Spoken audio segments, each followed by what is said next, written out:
आयुष के पापा के लिए लाई थी ये, सिकुड़कर आयुष के नाक का हो गया है। हमारी खूबसूरत साड़ी का तो रंग ही उड़ा दिया। इसीलिए अपनाए सही डिटर्जेंट, 2 डाला का एडवांस फॉर्मूला जो दे कपड़ों को नई चमक और साथ ही सिकुड़ने से बचाए, चले ज्यादा और पैसे बचाए। इसीलिए अब से जो धोए फिक्स हो गया है। हाँ ठीक है सर, ठीक है। हिमाचल में भी फिक्स था, हिमाचल में भी फिक्स था, तेलंगाना में भी फिक्स था। रिजल्ट के बाद भी दिन कहूंगा, आप मुझे याद करेंगे। हाँ ठीक है, मैं तो सबको याद, तो बीजेपी ने कर दिया भाई, जनता का कर दिया। मैं तो सबको याद रखता हूँ। फैज खान, बातचीत हो रही है कि घुसपैठी हट जाए, किसी को वोट बैंक दिख रहा है, कोई खानका जा रहा है, कोई कह रहा भाई कि आधार कार्ड क्यों नहीं मिलेगा, आधार कार्ड तो मिलना चाहिए।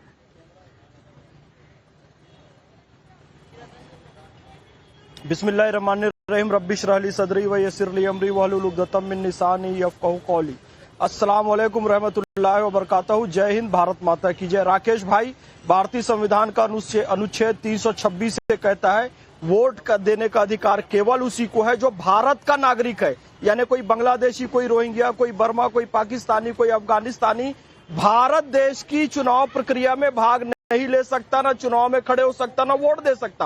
अब प्रधानमंत्री नरेंद्र मोदी जी पूरी तरीके से संवैधानिक बात कह रहे हैं कि इनमें से कोई भी व्यक्ति इसमें नहीं रहना चाहिए और इसको चुन चुन कर हटाया जाएगा और इस पर कार्रवाई भी की जाएगी और पहले भी लोगों को भेजा गया है। लेकिन तुष्टीकरण की राजनीति के तहत आप जानते हैं और वोट बैंक की राजनीति के तहत ममता बनर्जी किस तरीके से बंगाल में रोहिंग्याओं को बसा रही है, बांग्लादेशियों बसते बसते बिहार तक आ रहे हैं। तो ये देश के प्रधान होने के नाते उनका कर्तव्य। अब जिन लोगों ने रोहिंग्या बांग्लादेशियों को, घुसपैठियों को अपना वोट बैंक बना के रखा है, उन्हें राशन कार्ड देकर रखा हुआ है, उन्हें आधार कार्ड देकर रखा है, तो उन्हें तकलीफ हो रही है कि इनके वोट बैंक को काटा जा रहा है। यार, भारत के नागरिकों पे आप अपनी पैठ बनाओ, पहुंच बनाओ, डेमोग्राफी चेंज करने का प्रयास ना करो। ये घुसपैठी आएंगे, देखो डेमोग्राफी चेंज हुई, भारत का एक हिस्सा पाकिस्तान बन गया, एक हिस्सा बांग्लादेश बन गया।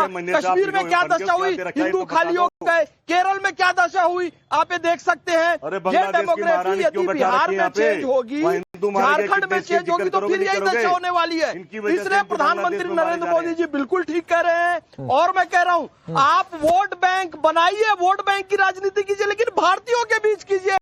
आपको बांग्लादेशियों से, रोहिंग्याओं से, पाकिस्तानियों से वोट चाहिए, शर्म की बात है। भारत पे खा रहे हैं। अच्छा, एक चीज मैं करता हूँ, जगदीश जी प्लीज सर, आपका नाम तो बोलिए। बहुत सारे लोग सारिका पासवान को देखिए, शादाब को देखिए, सभी लोग अपनी बारी का फिर से इंतजार कर रहे हैं। ये बार बार नहीं, रेडियो कमेंट्री नहीं अच्छा लगता है, नहीं अच्छा लगता है कि मैं कहूँ कि कमेंट्री मत करिए, कमेंट्री का शो नहीं है, तो रुक जाइए 1 मिनट। शादाब, प्रधानमंत्री ने 15 अगस्त को भी कहा था कि हाई पावर डेमोग्राफी मिशन हम शुरू करेंगे ताकि डेमोग्राफी चेंज ना हो।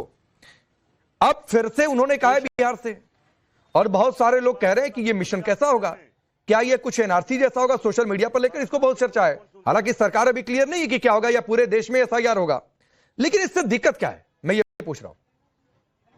देखिए, पहली बात तो यह है जो फैज खान साहब बोल रहे हैं कि भारत का नागरिक भारत की सरकार चुने, इस पे किसी को कोई आपत्ति नहीं है। किसी विदेशी को, चाहे कोई पाकिस्तानी हो, चाहे चाइना का हो, नेपाल का हो, श्रीलंका हो या किसी भी देश का हो, कोई भी घुसपैठिया भारत की सरकार तय नहीं करना चाहिए। लेकिन घुसपैठिया कौन होगा, उसका किस समय को, किस डेट को आधार माना जाएगा? क्या 1971 को माना जाएगा? क्या 1950 को माना जाएगा? ये सरकार ने अभी कोई स्पष्टीकरण दिया नहीं है। क्या डीएनए का आधार होगा कि जो भारतीय मूल का डीएनए है, जो यूरेशियाई मूल का डीएनए है, जो बाहर से लोग आए थे, उस आधार पे होगा? तो ये तो एक अभी बड़ा विषय है। डेमोग्राफी की बात आपके यहाँ पे चल रही है, ये हिंदू मुसलमान क्लियर है। क्या बात करते हो? अनुच्छेद 5 में बिल्कुल क्लियर है सारी बातें। अजीब बात कर रहे हो आप भाई। अनुच्छेद 5 पढ़ लो, उसमें क्लियर है कौन भारत का नागरिक होगा। और सोनिया गांधी जी भी अनुच्छेद 5 में ही फंसी थी। 1980 में वोट दे दिया था, 1983 में नागरिकता ली थी। अगर आपके पास तर्क है सुन लीजिए, फिर जवाब दीजिएगा। अनुच्छेद 5 पढ़ लीजिए सर। वो यूरेशिया और वो नॉर्थ पोल में मत जाइए। अभी इस बहस को देश के लोग सुनते हैं। राकेश पांडे जी का बड़ा कार्यक्रम है। अनुच्छेद 5 में बिल्कुल क्लियर लिखा हुआ है कौन भारत का नागरिक होगा। यूरेशिया और डीएनए और बहुत जिम्मेदारी के साथ मैं कह रहा हूँ। फैज खान साहब, बड़ा चैनल है और राकेश पांडे जी का बड़ा प्रसिद्ध शो है ये। मेरी बात को स्पष्ट होने दीजिए। ठीक है, ठीक है, मैं इसको सिंपल कर देता हूं। 30 सेकंड पहले शादाब आप बोलिए, फिर फैज खान आप बोलिए। बोलिए।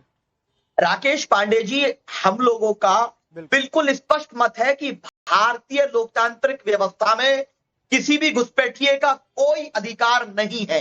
लेकिन माननीय प्रधानमंत्री जी ने कहा बिहार से जो बॉर्डर सटे हैं, तो बिहार से नेपाल का बॉर्डर लगा है कि कौन सी जानकारी है कि नेपाल से खुफिया कितने लोग घुसपैठी आ रहे हैं, ये स्पष्ट होना चाहिए। डेमोग्राफी चेंज के नाम पर आपको क्या आधार होगा?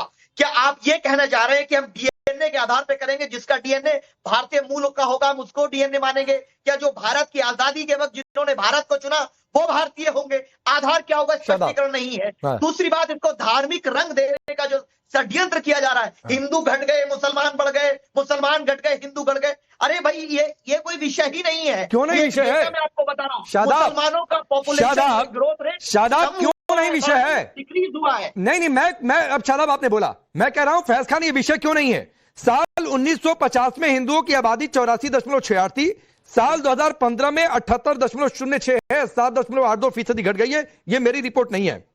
मुसलमानों की आबादी 43% बढ़ी है, और यहां के मुसलमानों की आबादी बढ़े उससे कोई दिक्कत नहीं है। लेकिन इस पर कई सारी जानकारियां हैं कि भाई असम में जिस तरीके से फैसला लिया गया है कि नया आधार कार्ड जारी नहीं करेंगे 18 साल के लोगों के ऊपर जो है, इसी तरीके से अलग अलग जगहों पर यह चिंता है कि घुसपैठियों की आबादी बढ़ेगी उससे दिक्कत है, और घुसपैठियों की आबादी बढ़ने से अगर डेमोग्राफी बदल रही तो उससे दिक्कत है। फैज खान, राकेश भाई आप मुझे ये बता दीजिए कि फिर सीट वाले के जरिए हिंदुस्तान में मैं यही कह रहा हूँ, सुनिए क्या चीज?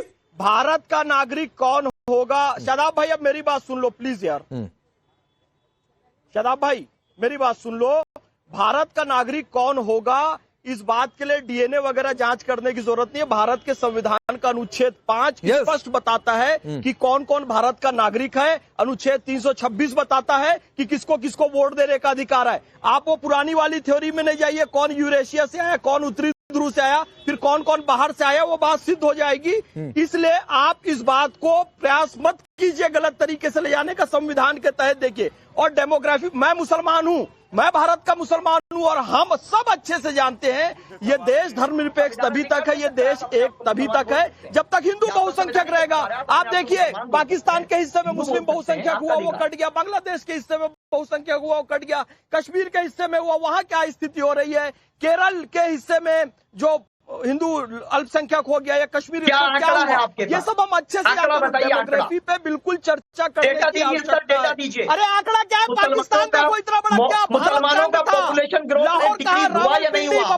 मुसलमानों का पॉपुलेशन ग्रोथ रेट डिक्रीज हुआ या नहीं हुआ? सिंह जी का मुसलमानों का पॉपुलेशन जो खालिस्तान के राजधानी लाहौर, बता दीजिए मुझे, वो बाहर चली गई। पंजाब की राजधानी लाहौर थी, कांधार बाहर चला गया, गांधारी का कांधार बाहर चला गया। हमारा मलमल का और जूट का सबसे बड़ा काम ढाका, वो बाहर चला गया। इतनी बड़ी चीजें आपको नहीं दिख रही है? और कश्मीर में अभी भी आतंकवाद चरम सीमा पर आ रहा है, या नाम पूछकर धर्म पूछकर मारा जा रहा है। और कितना प्रमाण आपको चाहिए भाई डेमोग्राफी चेंज होगी? अरे डेमोग्राफी मैं धनंजय गिरी को लाता हूं, आपको अभी तक धनंजय गिरी, इतने साल बाद भी अब जबकि हमने 79वां स्वतंत्रता दिवस मना लिया, नागरिक कौन होंगे इसका बाकायदा उल्लेख है। अभी भी शादाब चौहान को एक्सप्लेनेशन चाहिए कि भारत का नागरिक कौन होगा, यह तय कर लिया जाए। देखिए सबसे बड़ी बात है पांडे जी कि जब सब कुछ एक्सप्लेन है और जब घटनाएं घटी है, कल हम पीछे में अगर हम जाकर देखेंगे, जैसे 92 में एक घटना हुई, 92 में बांग्लादेश की 2 नागरिक पाकिस्तान के रास्ते से भारत आए, मोहम्मद कलीमुद्दीन बुरभुइया। 94 में आसाम में विधायक बन गए, 96 में आसाम हाई कोर्ट ने उनको बांग्लादेशी नागरिक घोषित किया। ये भी बंगाल में भी हो चुका है। तो हम ये कह रहे हैं कि इस मुल्क की माटी से जुड़ा हुआ हिंदू हो, मुसलमान हो, कोई भी वो इस देश की तरक्की में अपना योगदान दे रहा है। इस देश के संसाधनों पर पहला हक सभी का एक जैसा, हम सब किसी में कोई डिफरेंस। मोदी जी कहते हैं सबका साथ, सबका विकास, सबका विश्वास, सबका प्रयास। क्षुद्र राजनीतिक स्वार्थों के कारण जो लोग मुल्क को बांटने के लगे हुए हैं, और उससे भी बड़ी बात जो घुसपैठियों को लेकर के लगे हुए हैं कि घुसपैठी आ जाए, घुसपैठियों के वोट से कुछ बनाना चाहते हैं। सवाल ये उठता है, इस मुल्क की माटी से जुड़ा हुआ हर आदमी, जब संविधान में वर्णित है सब कुछ, मैं कह रहा हूं 92 में सरकार किसकी थी, 94 में किसकी थी, 96 में किसकी थी, 71 में किसकी थी, बाद में कांग्रेस का नारा हुआ हम दो हमारे दो और बांग्लादेश का आने दो। मैं भी एमआईएम प्रवक्ता को सुन रहा था, जगदीश जी, कह रहे थे जगदीश जी, नहीं ठीक है जगदीश जी, मेरा सवाल आपसे ये है, जगदीश जी मेरा सवाल ये है कि जो वोटर अधिकार यात्रा भी चल रही है, इसका भी एक रूट मैप जारी हुआ, और रूट मैप जारी करके बीजेपी ने कहा कि ये मुस्लिम बहुल इलाकों से ही वोटर यात्रा निकल रही है, और आज भी जब आप लोग खानकाह गए तो यही आरोप लग रहे हैं कि सिर्फ आपके टारगेट पर मुस्लिम है कि उनका वोट मिल जाए किसी तरीके से एकमुश्त होकर, यही आप लोगों का सहारा है। तो भाई बीजेपी से भी पूछ लो कि मुसलमान कौन सी गली में नहीं है, वहां नहीं जाएंगे। इनसे पूछ लो ना कहां मुसलमान नहीं है वहां पे, वहां तो घर घर में मुसलमान है। ये कोई जवाब थोड़ी। और बीजेपी तो घर आ गई है, पूरा बिहार ही राहुल गांधी के साथ चल दिया, रोड पे जगह ही नहीं है। पर चुनाव का रिजल्ट आएगा तो राहुल गांधी बेचारा खड़ा रह जाएगा, सिस्टम सेट है। हम यही तो रोक रहे ना, आप वोटर लिस्ट दे दो और थोड़ा टाइम दे दो, हम बता देंगे कौन घुसपैठी है और कौन बेटर है। जगदीश जी सुनिए, आप कह रहे हैं कि पूरा बिहार चल पड़ा है राहुल गांधी के साथ, और जब वोट आएगा तो राहुल गांधी अकेले मुंह ताकते रह जाएंगे। इसका मतलब कि बस लोग राहुल गांधी को देखने जा रहे हैं, वोट नहीं डालेंगे। सही बात, ये मशीन इनकी, युवा मशीन इनका सिस्टम। राहुल गांधी तो बेचारा जनता के लिए लड़ रहा खड़ा है, पर रिजल्ट के फेवर लेकिन फिर भी जनता वोट नहीं दे रही है। अरे भाई वोटर लिस्ट दे दो ना, 1 महीने में बता देंगे, 1 हफ्ते में बता देंगे। अरे वोटर लिस्ट तो मिली है भाई, कैसे पड़ रही है, कैसे आ रही है। वोटर लिस्ट तो मिली है, मांग रहे कुछ नहीं मांग रहे, नियम के हिसाब से जो मिलना चाहिए वो मिला है, और जो नहीं मिला है चले जाइए कोर्ट में, कहिए कि दिलवाओ भाई हमको, हम बता देंगे नियम के मुताबिक, संविधान के मुताबिक उचित होगा तो कोर्ट दिलवा देगा। भाई समस्या यही है, वोटर लिस्ट नहीं मिल रही है। अच्छा। नहीं दे रहे ये लोग, अच्छा नहीं दे रहे, इनकी चोरी पकड़ी जाएगी। जिस दिन ये वोटर लिस्ट दे देंगे उस दिन हरियाणा की सरकार गिर जाएगी, दिल्ली की सरकार गिर जाएगी, मध्य प्रदेश की सरकार गिर जाएगी, महाराष्ट्र की सरकार गिर जाएगी। आप दो तो सही नहीं चलेगा, आप दो तो सही भाई, दो तो सही, लोकतंत्र को मारो तो मत करने का दम रखिए। ऐसा क्या कर दिया सरकार? नहीं, एक मिनट जगदीश जी प्लीज, फिर कमेंट्री नहीं, आपके पास आए ना, आपके हिसाब से बाकी जगहों की सरकार गिर जाएगी, हिमाचल और तेलंगाना की बस बची रहेगी बता रहा हूँ। वोटर लिस्ट मिलने के बाद, बाकी सब जगह की गिर जाएगी, हिमाचल तेलंगाना बची रहेगी, जहां जहां आपकी सरकार है कर्नाटका की है बची रहेगी। रुक जाइए धनंजय गिरी, ये पहले ही कह रहे हैं कि भाई लोग सिर्फ राहुल गांधी को देखने आ रहे हैं, वोट नहीं डालेंगे। प्रार्थना वोटर लिस्ट दिला दो, ये नहीं देंगे। देखिए अगर सिर्फ वोटर लिस्ट दे दो, ये नहीं देंगे। प्लीज 10 सेकंड में अपनी बात रखिए धनंजय जी, नहीं समय, प्लीज जगदीश जी बोलिए। राकेश जी, भीड़ और वोट के अंतर को अगर कांग्रेस समझ पाती तो कांग्रेस का भविष्य इस तरह से नहीं होता कि 90 चुनाव राहुल गांधी के नेतृत्व में कांग्रेस पार्टी हार नहीं जाती, और 91वां की तैयारी है। आप बताएं, भारत ने दुनिया के लोकतंत्र में अगर 90 चुनाव हारने के बाद क्या किसी को जगह मिलेगी? लेकिन पूरी पार्टी एक व्यक्ति के लिए लगी हुई है, पूरी पार्टी ये फेल राहुल गांधी को इस मिसाइल को लॉन्च नहीं लगे रहे, अपने नेता के लिए पार्टी को लगना भी चाहिए। लेकिन जगदीश जी आप जाते जाते खुद ये कहकर जा रहे हैं कि भाई लोग राहुल गांधी को आ रहे हैं सिर्फ